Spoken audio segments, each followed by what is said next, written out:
번째 주간입니다. 네 번째 주간 주제는 믿음으로 순종하라입니다. 질문은 그럼에도 불구하고 순종합니까? 라는 질문을 가지고 묵상을 해보도록 하겠습니다. 17일자 가망이 없어도 순종하라 주시는 말씀은 열왕기상 17장 13절에서 14절까지입니다. 엘리야가 그에게 이르되 두려워하지 말고 가서 내 말대로 하려니와 먼저 그곳으로 나를 위하여 작은 떡 한 개를 만들어 내게로 가져오고 그 후에 너와 내 아들을 위하여 만들라.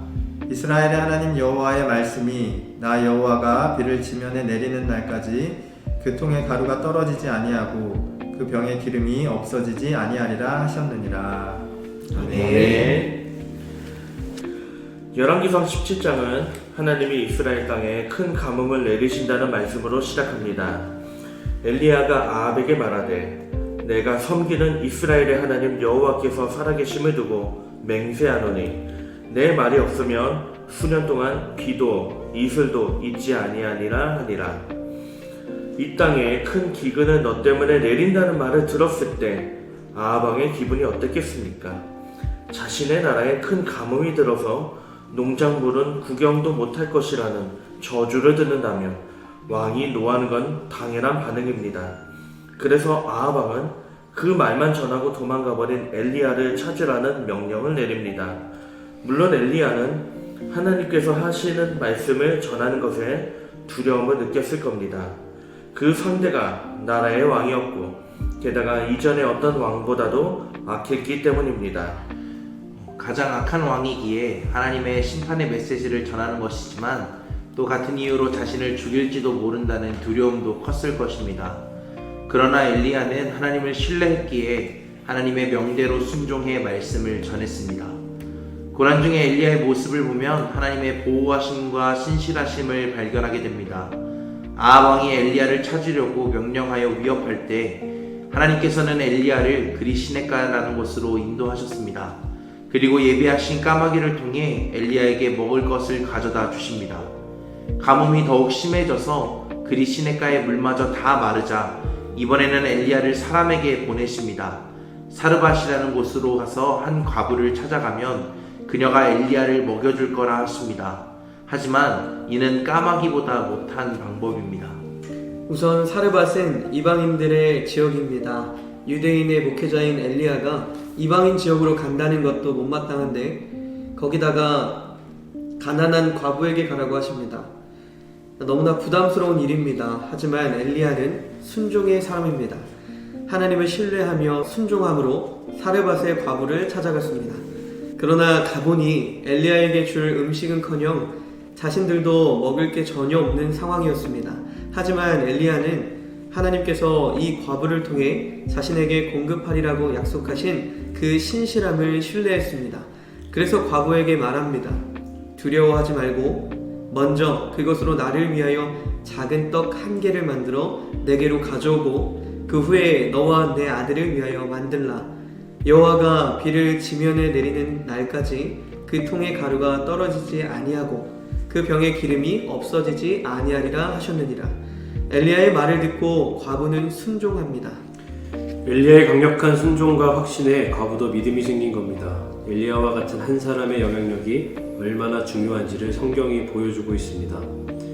마침내 그들의 순종이 열매가 되어 비가 내리는 날까지 하나님은 이 가난한 과부의 집에 떡과 기름이 끊이지 않도록 복을 주십니다. 하나님은 엘리야를 극심한 기근 가운데서도 살리셨습니다. 까마귀와 과부 같은 작은 자들을 통해서 엘리야의 필요를 채우시고 보호하셨습니다. 암담한 상황에서도 오로지 하나님을 향한 신뢰로 순종한 엘리야의 믿음을 보신 것입니다. 지금 혹시 기근을 만나셨습니까? 까마귀와 같은 공급을 기대하며 순종하십시오. 또 사람을 통한 공급과 만남을 기대하며 순종하십시오. 하나님은 우리를 그렇게 살리고 평안으로 인도하실 것입니다. 우리 다 함께 읽은 이 묵상의 내용을 가지고 각자 묵상하는 시간을 갖도록 하겠습니다.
저는 까마귀와 이방 여인을 통해서 도움을 주셨던 점을 묵상하게 되었습니다.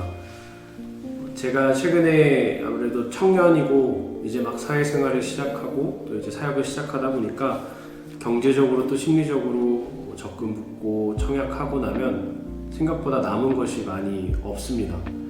그런데 돌아보니까 지금 하나님이 비를 내리시기 전까지 나에게 먹이시는 그 엘리야와 같은 은혜를 경험하고 있는 것이라는 생각을 하게 되었고, 또 하나님께서 이 기간 동안에 나에게 말씀하고 싶으신 점은 기름이 마르지 않을 것, 그리고 가루가 떨어지지 않을 것이라는 마음을 오늘 묵상을 통해서 저에게 주셨습니다. 저는 왜 두려워하는가? 사르밧 과부에게 엘리야가 두려워하지 마라고 이야기하는데, 그러면 우리는 언제 두려워하는가? 우리의 최소한의 안전이 보장받지 못할 때, 혹은 우리가 이것마저 없으면 내 생계를 유지하기 어렵다라고 느낄 때 그것을 놓지 못해서 우리는 두려워하고 불안해한다라고 생각이 들었습니다. 그런데 하나님께서는 그것마저 포기하라고 말씀하시면서 우리를 먹이시고 입히시고 우리를 책임져 주실 것이라고 말하시면서 실제로 그렇게 우리를 인도해 나가시죠. 그래서 우리는 두려워할 필요가 없다라고 느꼈습니다. 살아가면서 포기 못하는 것이 각자 하나씩은 있는 것 같아요. 저도 제 통장에 있는 제 용돈 잔액이 얼마 밑으로 떨어지면 불안함을 느끼고 두려워하는데, 그런 것까지 하나님께 온전히 다 맡길 수 있는 어떻게 보면 믿음이 이번 묵상을 통해서 제 마음속에 조금은 새겨지게 된 것 같습니다.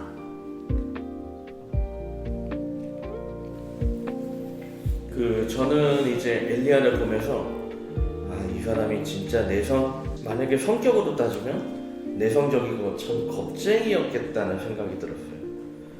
가장 컸던 게 말씀을 전하라 그러고 도망다니는 사건. 예를 들어서 엘리사 같은 경우는 만약에 그렇게 말씀을 전했다면 그 뒤에는 곳곳에 다니면서 아마 어려웠던 사람들 기적을 베풀어서 음식이 떨어지지 않게 하고 막 그랬을 거라고 보는데, 엘리야는 그냥 도망다녔어요. 진짜 여기 다니고 저기 다니고 그냥 주시는 거 먹고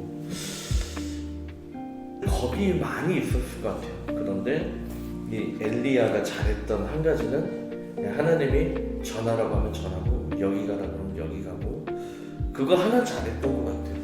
근데 그러니까 이방 땅에서도 하나님이 아무도 모를 것 같은 이방 땅에서도 살 길을 열어주신 거니까 문득 저도 그런 생각이 들더라고요. 정말 내가 그거 하나라도 내가 순종할 수 있는 마음이 있는가. 거기에 대해서 이제 또 저의 겁나는 모습도 많이 생각도 해보고 좀 그런 제 자신을 많이 돌아봤던 그런 묵상이었습니다.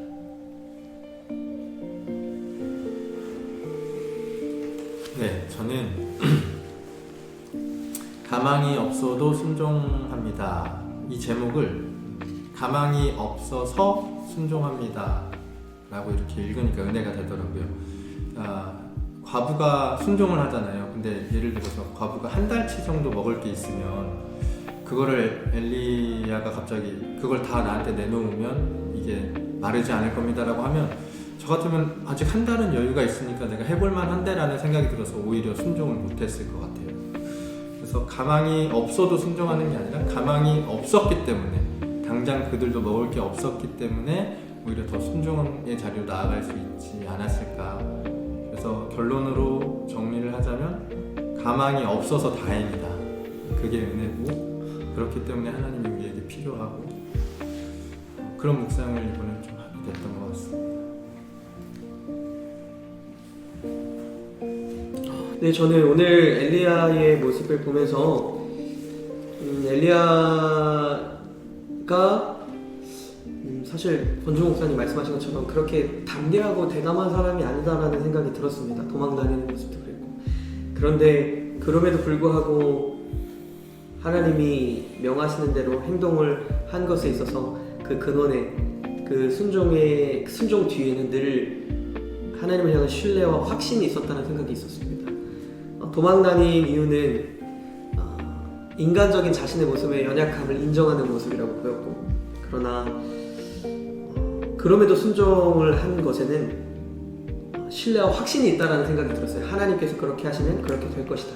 그래서 수년 동안 비도 이슬도 있지 아니하리라라고 내뱉으니까 진짜로 가뭄이 심해져서 그리시네가에 있을 때 물이 마를 때 내가 먹을 게 없네라는 생각도 들었겠지만 진짜로 하나님 말씀처럼 가뭄이 왔네? 라는 것에 확신을 느꼈을 것 같아요. 진짜로 하나님 말씀대로 됐네? 그러니까 사르밧 가보한테 가라 그랬을 때 하나님 말씀대로 됐으니까. 그래서 뒤에 말한 게 사르밧 가보에게 이렇게 얘기해요. 여호와가 비를 지면에 내리는 날까지. 그러니까 이 말에도 확신이 있었다는 거죠. 가뭄을 주셨던 하나님께서 또 비를 지면에 내리는 날이 분명히 약속하신 대로 있을 것이다 라는 확신에서 나온 것이 순종이다. 그렇기 때문에 우리가 지금 진짜 하나님의 신실하심과 믿부심을 정말로 확신하고 신뢰하고 있는지 돌아보는 시간이 오늘이 되었으면 좋겠다. 이런 묵상을 해보게 되었습니다. 네, 여러분들 묵상 어떻게 함께 해보셨나요? 저희들 참 같은 본문인데도 다양한 묵상들을 나눠보았는데요.